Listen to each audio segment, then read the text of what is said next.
All right, I'm going to start this press conference with a short statement, and then I'll open it up for questions from the media. Since we have so many media members here today, please be patient and wait for me to call on you. So I want to start by announcing that the Commerce Cannons Travel Baseball Organization is pleased to announce that we will have 7 teams for the 2019 season. All of our coaches signed contract extensions with lucrative contract bonuses, 1 Gatorade at the end of every game. Speaking of contracts, I want to discuss and dispel any rumors that are out there. We, in fact, did make a contract offer to Bryce Harper. It was for 13 years, $229 million. Unfortunately, the Phillies outbid us. They bid 13 years, $230 million. So unfortunately, we lost out by a mere $1 million. Anyway, back to our coaches and the returning contracts. Returning to coach the 10U team, coming off a very solid 9U season, is Tony Cassina. He has a solid returning team and has added some prize free agents to set up a 2019 full of high expectations. Bruce Soderberg returns for his 3rd Canon season to coach the 11U squad. The end of last year saw the birth of Bruce 2.0, a new, fully rebuilt Coach Bruce. The Soderberg team figures to not only challenge for a number of tournament wins, but they are the Vegas favorite to lead the Cannons organization in silent auction basket bids and number of items sold. Side note, the Kalinsky family alone impacted the gross domestic product of the United States solely with the number of raffle baskets they purchased in 2018. Thank you, Kalinsky family. Queen Eustache, the most powerful youth sports agent in all of Southeast Michigan, has finalized all of the player contracts for her team, and all arbitration hearings were avoided. The Cooperstown 2019 Cannons team will be led by Rick Rackner and his mod squad of assistant coaches. A couple of newsworthy notes about the Rackner team. After a tumultuous contract session between Rackner, the Cannons salary capologist, and Dean Temple's agent, Scott Boris, Dean Temple finally agreed to terms and will again man third base.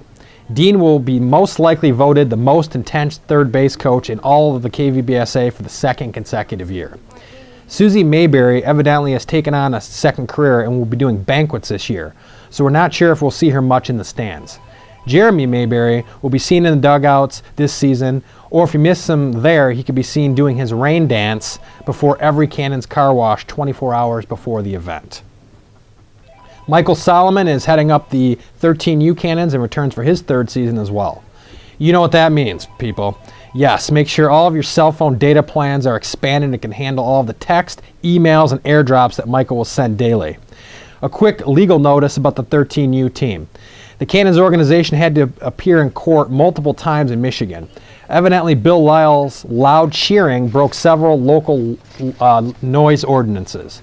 Also, Bill caused quite a political debate when his loud yelling of "you need to be a wall" was misheard 3 cities over as "you need to build a wall." This set off an international incident. Luckily, the Cannons legal counsel navigated all of these items and no fines were assessed, but a number of warnings were issued along with many sets of earplugs. We had to do a lot of apologizing, but overall, the tightly knit group of players figures to have a fun and successful season for this season. Steve Hill leads the first ever Cannons organization tournament-only team in the 14U division. This team is full of firsts. They will boast the first ever official Cannons bat boy, Little Short, brother of Dustin Short, as their official bat boy. For this prestigious position, he will be outfitted with a bat boy jersey for all games. Another record is the tallest player in Cannons history. Unofficially listed at 7 foot 3 inches is Justin Hill. He's the tallest Cannon on record and should hold that title for years to come. Steve's group of assistant coaches return along with a very talented team of players. The Fedor 14U squad brings back a talented team that is sure to contend for the KVBSA Advanced Division in multiple tournaments. The most controversial and polarizing coach on the team has to be Coach Bo's dad, formerly known as Coach Russ. Coach Russ has promised to keep his temper in check and not to kick any buckets this year. Bleacher Report junior reporter Dennis Shalal is on the 14U Fedor Daily Beat and promises to update his Twitter, Facebook, Snapchat, and Instagram with all the latest breaking team news. 14U should have a fun year. The 15U team is led by Chris Combs. In a shrewd free agent move, another Roberts family member was signed by the Cannons. Tyler Roberts. Adding Tyler into the mix of returning players should make for a very fun summer 2019 for this talented group of players. All of Chris's assistants are coming back, and together they have put together a solid training plan in their winter sessions to get prepped for the season. Good luck to all the boys who made their high school teams. That's the lineup for the teams. I do have one additional organizational announcement. As we previously announced, we have taken over 5 fields in conjunction with Huron Valley Schools. We are due to break ground for fencing here before the season starts. We should have at minimum 3 playable fields for the start of the season. Thank you to all who have supported this initiative. Okay, I'll now open it up for questions. You, sir. Mike Lupica, New York Daily News. You mentioned the fields. What can people do, or how can they help this move along? Honestly, things are moving very, very well. We need a few items to be donated, a couple field drags. Also, if anybody wants to donate their time to help us put up covered dugouts, that would be excellent. Excellent question. You, sir, go ahead. Hi, this is Tim Kirkjian, ESPN Magazine. Good to see you again, Tim. What is a measure of a good season for the Cannons this year? Excellent question. As long as they continue to develop, work on their fundamentals, and have fun, I consider that a successful season. We got a great group of coaches that want the best for these boys and to develop them as not only baseball players but men. Mitch, go ahead. Mitch Album here, Detroit Free Press. Is it true you had boosters like Dennis Shalal funnel money in the form of houses and cars to sign a bunch of your free agents?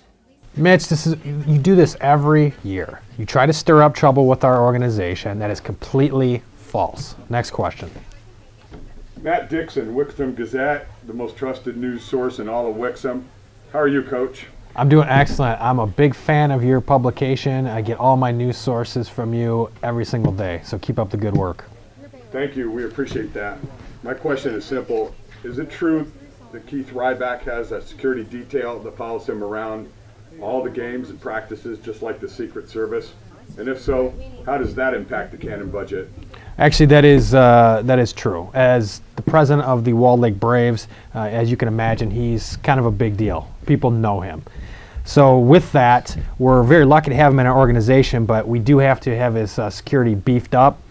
As you know, he's around some of the competing Charger coaches, especially Rick Rackner, and that makes events like the picnic, the tryouts, and the banquet a logistics nightmare.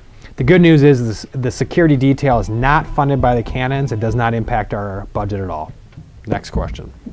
Yeah, this is Bob Costas, MLB Network. My question is, are you doing all of the community work in 2019 you've done before, like the free baseball clinic, partnering with other groups, etc.? Absolutely. Excellent question, Bob. We will continue to do that, and each year we're going to expand a little bit more. We'll continue our relationship with the Miracle League, Detroit PAL, and other organizations that we can give back. We're going to run our free clinic like we have the past few years with success, and we're looking forward to partnering with other organizations in our community. Another question. That's all the questions we could take right now. I apologize, we can't get to everybody. I'm sorry, Ted Koppel, Wolf Blitzer, Anderson Cooper. I know that you showed up, and I apologize we couldn't get to all your questions. In summary, it's going to be an excellent season. We're looking forward to seeing everybody at the fields, and go Cannons.